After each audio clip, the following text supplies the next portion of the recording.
ఎవరిది కాదు, మీరే దీన్ని ఇట్లే కాపాడుకొని ఇంకా మీరు మనస్ఫూర్తిగా బాగా ఎదగాలని చెప్పి భగవంతుని నేను మనస్ఫూర్తిగా ప్రార్థించుకుంటాను.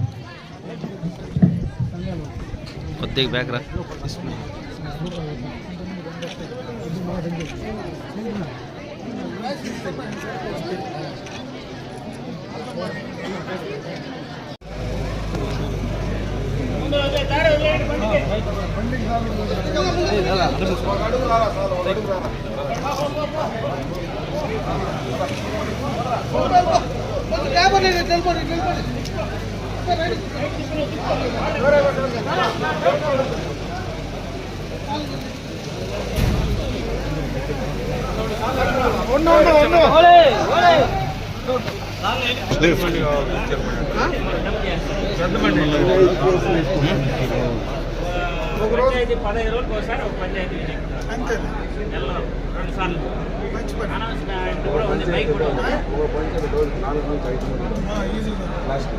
బైక్ కూడా ఉంది, అనౌన్స్మెంట్ 25,000 అంటే ఇప్పుడు 50,000 దాన్ని 5,000 100 సైకిల్ కూడా ఇప్పుడు ఇవ్వడం జరుగుతుంది. కాబట్టి మహిళా సోదరులు లబ్ధిదారులు ఎవరైతే ఉన్నారో అందరూ కూడా సైకిల్ ఇప్పుడే తీసుకుని వెళ్ళిపోతున్నాం.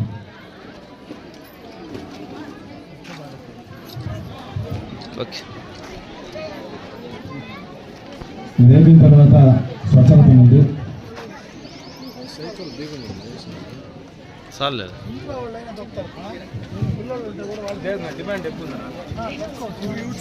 చూసిన తర్వాత డిమాండ్ ఎక్కువ ఉందా?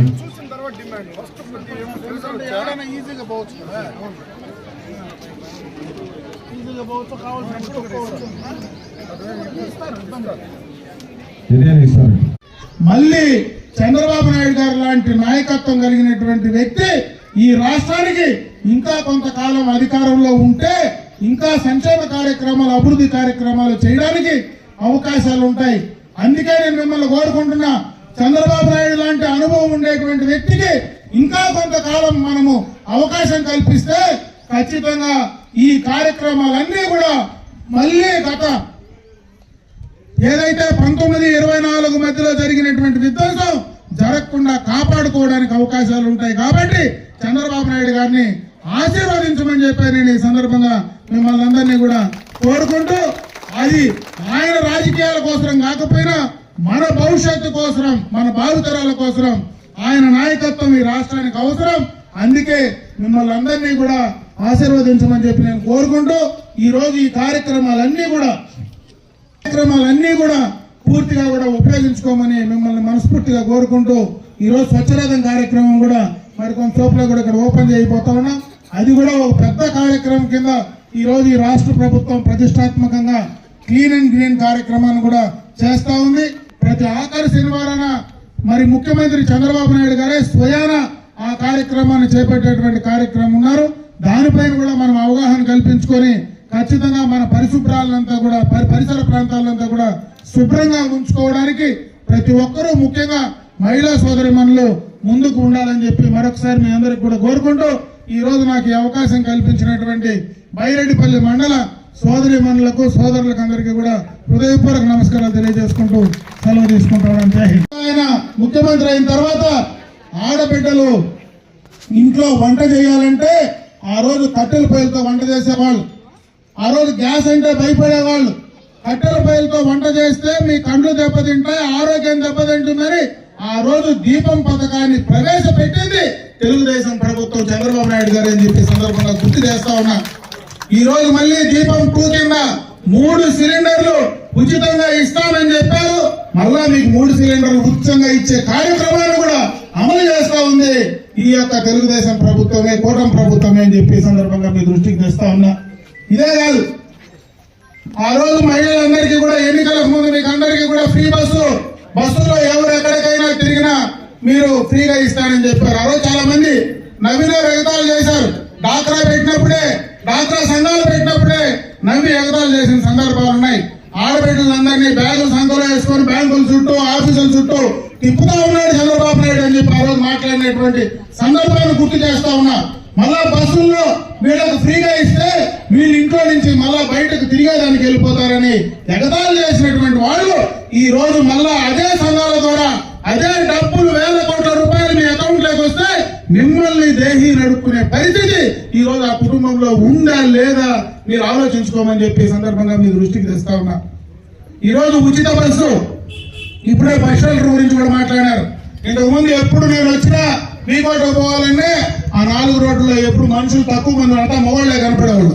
ఈ రోజు మొత్తం మహిళలు ఆడ బస్సుల కోసం వెయిట్ చేస్తా ఉన్నారు, ఫ్రీ బస్ కోసం వెయిట్ చేస్తా ఉన్నారు. అందుకే ఆడ బస్ షెల్టర్ కావాలని కోరుతా ఉన్నారు. ఖచ్చితంగా వెంటనే కూడా బస్ షెల్టర్ కార్యక్రమాన్ని మీకు మహిళల కోసం అందించే కార్యక్రమాన్ని కూడా తీసుకోవడం జరుగుతుందని చెప్పి సందర్భంగా కూడా మీ దృష్టికి తెస్తాం. మీ అందరి ముందర ప్రస్తావించాల్సినటువంటి అవసరం ఉంది. మనకు భారతదేశానికి స్వాతంత్రం వచ్చిన తర్వాత మొట్టమొదటగా ఆంధ్ర రాష్ట్రంలోనే మహిళలను గుర్తించినటువంటి ఏకైక నాయకుడు కీర్తిశేషులు నందమూరి తారక రామారావు గారు. ఆయన పార్టీ పెట్టి అధికారంలోకి వచ్చిన తర్వాత మొట్టమొదటగా మహిళల కోసం, మహిళల అభివృద్ధి కోసం, వాళ్ళ సాంఘిక రాజకీయ ముందుకు తీసుకురావడానికి కోసం ఆయన ఆస్తిలో సమాన హక్కు ఇవ్వడం కానీ, రాజకీయాల్లో స్థానిక సంస్థల్లో మీకు అవకాశం కల్పించడం కానీ, మహిళలను కూడా ముందుకు తీసుకెళ్లాలనేటువంటి ఒక మంచి ఆలోచనకు ఆ రోజు నందమూరి తారక రామారావు గారు బీజం వేశారు. తర్వాత చంద్రబాబు నాయుడు గారు ముఖ్యమంత్రి అయిన తర్వాత ఆ ఒక కార్యక్రమమే కాదు, ఆర్థికంగా కూడా మహిళలను పరిపుష్టి చేయగలిగితే ఖచ్చితంగా ప్రతి కుటుంబం కూడా ముందుకు వెళ్ళడానికి అవకాశం ఉంటుంది. మహిళలను సామాజికంగా, విద్యాపరంగా, ఆర్థిక పరంగా ముందుకు తీసుకువెళ్లాలనేటువంటి ఒక ఆలోచనతోనే పుట్టిందే ఆ రోజు మనకందరికీ కూడా ఈ డాక్రాకు సంబంధించినటువంటి పొదుపు కార్యక్రమాన్ని. మొదటగా ₹1 పొదుపు అలవాటు చేసింది చంద్రబాబు నాయుడు గారు మొట్టమొదటిగా ముఖ్యమంత్రి అయిన తర్వాత. ఆ రోజు పొదుపును మీకు అలవాటు చేసి పొదుపు ద్వారా మీరు ఆ పొదుపు సంఘాల ద్వారా ఆర్థికంగా మీరు స్వయంగా మీ కాళ్లపైన మీరు నిలబడేటువంటి అవకాశానికి బీజం వేసింది మరి చంద్రబాబు నాయుడు గారు అని చెప్పే సందర్భంగా మీకు గుర్తు చేస్తా ఉన్నా. ఎప్పుడో 25 సంవత్సరాల మునుపు ఆయన బీజం వేస్తే ఈ రోజు అదే పొదుపు సంఘాలు వేల కోట్ల రూపాయలు ఈ రోజు ఆ పొదుపు సంఘాల్లో మహిళల కోసం ఎక్కడ కూడా ఏ తాకట్టు లేకుండా బ్యాంకులు మీ కాళ్ళ ముందుకు వచ్చి ఈ రోజు డబ్బులు ఇచ్చేటువంటి అవకాశాన్ని ఈ రోజు అందిపుచ్చుకున్నది మాత్రం మీ పొదుపు సంఘాలని చెప్పే సందర్భంగా మీకు తెలియజేస్తా ఉన్నా. ఎందుకంటే మంచి ఆలోచనతో చంద్రబాబు నాయుడు గారు చేశారు.